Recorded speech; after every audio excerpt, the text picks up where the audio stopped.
So I've met people using Tinder as kind of the main app to go to.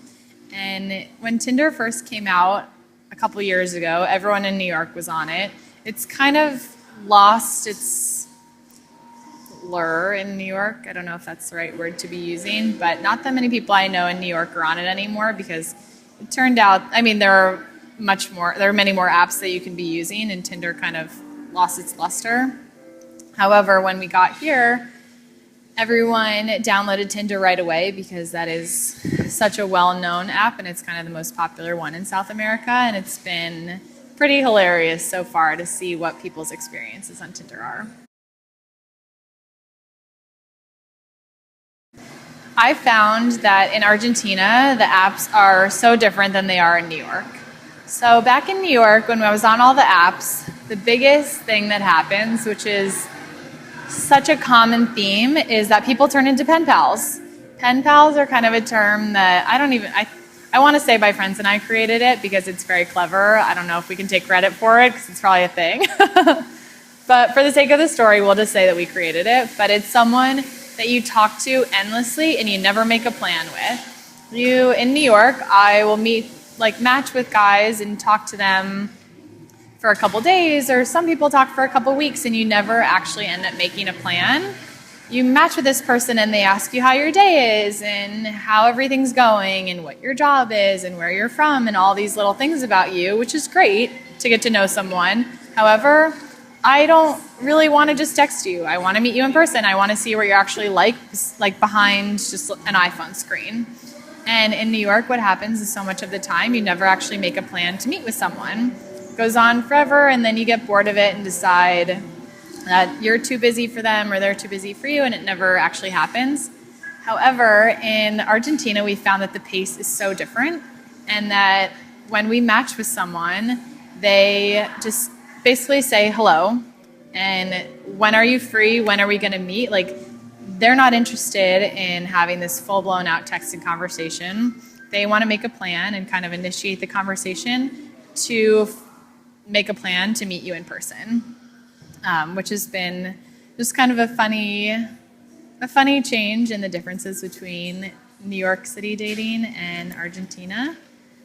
Also, something that we found that's a cultural difference on the dating app so far is that in New York specifically, I can't speak for other cities around the US, but I'm sure it's probably the same, is that guys who reach out kind of have to start with a funny opening line. If someone messages me at home and just says, hey, I'm probably not going to answer. They didn't put in any effort to try and win my attention. I have so much other stuff going on during the day. If someone just says hey to me, I might look at it and I might not respond. I might respond. But if someone starts with a witty opening liner or a joke or something that kind of draws my attention, I'm going to put the effort in. I'm going to respond to them. I can see that they might be the type of person who I would like to go out on a date with. However, here, just every conversation that's started is just, hello, hey, ¿cómo estás? There's not a lot of thought that goes into it, which just kind of, I guess, is the norm here. The language barrier is definitely a hilarious thing about dating as a digital nomad. So obviously we're here in Argentina, everyone's speaking Spanish, and a lot of people do speak English too, which is great. However, some people don't speak English and some of us don't speak Spanish. So my Spanish it's okay. I need to practice a lot more, but we have all gone on dates where we use Google Translate. So that's a hilarious. It just it makes it funny because it's so awkward, and I'm weird. I love first dates. I think that first dates are amazing. So many people hate first dates. I kind of love them and I thrive off of them because it's such an awkward thing to be sitting with someone that you've never met before and you're kind of trying to get to know them, and it's basically like an interview. You want to prove to them that they should see you again and that you're a worthwhile person and that you want to spend your time with them. I just think it's so funny. So for here, I went on a date a couple weeks ago where my friend and I went on a double date, and the guys with us didn't really speak English, and our Spanish wasn't that great. So a lot of the conversation was the two of us looking at our phones and typing into Google Translate the things that we were trying to like convey to them and get across. And it's hilarious the things that Google Translate says that don't quite add up to what you're trying to say. So it turns out to be a game of charades, essentially. You try to convey your points and talk about what you think that you want to say by, like, it's hilarious. I kind of think it's so funny. I love it. The first date that I went on was with my double date with my friend Danielle, and we just had one beer, and it was a very weird kind of experience. So we each had one beer, and after finishing the beer, you usually get a second beer and you keep talking and you decide if you want the night to continue from there, or if you want it to, if you decide you have an early morning meeting tomorrow that just popped up on your calendar and you have to go home right then and cut the date off. However, these guys got us one beer and La Cuenta and told us that we were going to go back to their casa for a vino fiesta. Like, after one beer, that's not happening. Like, I don't know if that's a cultural thing or what, but like, we need to be wined and dined a little bit more. Like, I'm not coming over to your house for a vino fiesta after una cerveza and like the free peanuts that they put on the table. Like, that's not how it works. That was one of the dates. And then a second date that I went on was a run in the park, which was the cutest idea ever. The boy that I matched with looked to be super sporty, and we just went for a jog and got a coffee after. I went on another date where we ate ice cream in the park. So instead of working out, we put the calories back on and had a cute little ice cream date and walked around and had a great conversation. And then another date which would be more like a New York date, was going out and having a couple drinks at a cool bar and great conversation.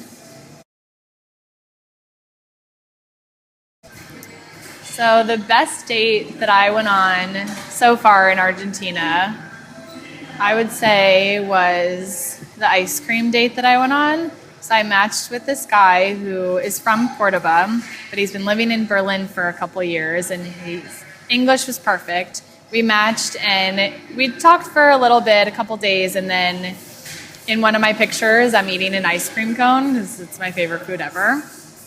And he said, since the weather is so nice, why don't we go for an ice cream cone and a walk around the park? And we met up, and he's adorable, and we hit it off right away. We walked around. It was not awkward at all, and it was great because sometimes when you're on a date, and actually I think probably every date I've ever gone on in New York City is over a couple drinks, where you have kind of like a social lubricant where you're drinking a glass of wine, and it's not awkward anymore because you're including alcohol in the mix. And this was so great because we weren't drinking, we were just having a great conversation. It was a beautiful day. I'm in this amazing new city, and he's so knowledgeable. We walked all around the park and kind of around the college campus that's there, and he was telling me about his family being from Argentina and the history and what it was like to have grandparents that could tell him all about growing up in Argentina in the old days. And it was so interesting to talk to someone that's like a local like that and really connect with someone that I never would have met in a million years otherwise. The worst date that I went on in Argentina was the first date that we went on. It was the first Sunday of being in Cordoba, and my friend Danielle matched with the guy on Tinder. And he asked if she had an amiga, or an amiga, okay, my Spanish is fluent, that was free, and if he would find a friend for her friend. So we made it a double date, went out on Sunday night, and we didn't know what to expect. And obviously, you're a female, you're in a new city, you should never really go on a date by yourself. You don't know this person, you don't know about them. And there's obviously, you don't want to think about it, but there are dangers associated with going on a date in a new city where You don't speak the language. You don't know where you are. You don't know where you're from. You don't know who this person is. You have no mutual friends as them. At least in New York, you typically have a mutual friend with the person you're going out with. Here, you just never know what you're going to expect. So especially for the first date, Danielle and I went together. And then we also had two of our other friends, Lindsay and Jason, sitting at a table nearby, kind of keeping their eye on us and making sure that everything was going fine. Danielle and I got there, and they were super nice. I even feel bad saying that this was the worst date. But the guy, Danielle's date, was a clown as a job. Which is fine, but the way he described it was una persona que, like, juguetes en la fiesta para los niños, like someone that plays games at a party for kids. So basically a clown, which I've never gone out with a clown before. And so I was sitting there and I'm texting Lindsay sitting at the other table, letting her know why I'm laughing as hard as I was. And he was animating it, and then he pulled out his phone and started showing us YouTube videos of him being a clown. So we were obviously, it's great. I'm not like degrading that as a job at all whatsoever because, it is a job. But it was just funny that he's a clown as a job, and now we're sitting at this bar watching YouTube videos of him. He was nice, but we thought that we would maybe go to the next bar or, get another drink there. And then he asked for La Cuenta as soon as we were done. And like I said earlier, he had told us that we were going back to his house for a vino fiesta. Like, that just is not a social norm. Like, you would never just have one drink with the person. And I'm not even saying this as, like trying to get swindle another free drink out of it. We don't know these people. We're not going to get in your car and go back to your house. We don't know who you are. I'm sure that they're probably nice people. But it's just not a social norm. Like, I would never go back to someone's house that I didn't know. And for them to just have kind of expected, I don't know if they thought that we're American girls and they've seen movies where, about our different attitudes behind things and what they thought was going to happen. But you don't just have one beer and then call it a night. And then, so we kind of cut the night off there, obviously. He got La Cuenta and offered us the free peanuts. And he proceeded to text Danielle every day about wanting to meet up and inviting her over to his house, and kind of said, like, she just kind of stopped answering the text messages because it takes a little bit more than that.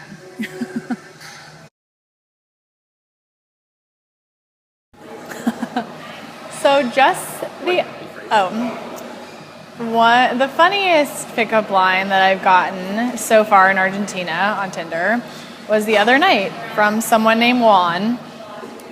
Juan messaged me on Tinder after we matched. I looked through his pictures. He looked pretty cute. He also had a Zoolander quote as his about me in his profile. So I kind of knew what I was getting myself into, but go for it. So Juan messages me, "Hey, brat," like B-R-A-T. Why are you calling me that? I don't know you. So I'm willing to overlook it. Like, maybe it's just like a weird Google Translate fail. I don't know what he's trying to say, so I'm willing to overlook the fact that he just called me a brat right off the bat. And so he asked me where I lived, and I said I was living in Palermo, area of Buenos Aires where we are. And he said, "Oh, me too." So I responded, "Okay, cool, you have to show me like the fun spots around the area." And his response was, "I am the fun spot." So bold.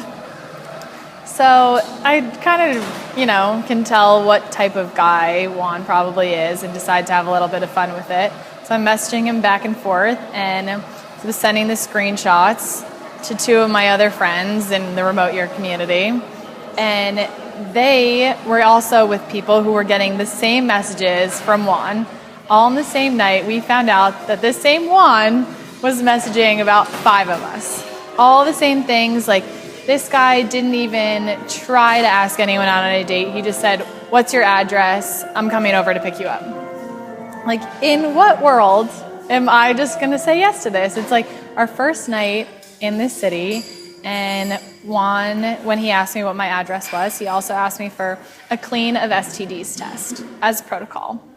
Like, how bold are you that you, like, first of all, no one has their medical records. I actually do have my Bolivia yellow fever proof of vaccine, but I don't have any of my medical records. And also, like, who asked that? You're trying to, like, win me over and try to get me to go on a date with you. This isn't how you go about doing it. So after many messages back and forth, I got a couple amazing screenshots and a whole lot of Juan jokes to use. But just very bold, and he was not beating around the bush by any means. Like, he knew what he wanted, and I think that for some people, Tinder is very much a hookup app, which, not that there's any shame in the game, but he was not trying to, like, take anyone on the date. He just wanted to get everyone to come over to his casa right then.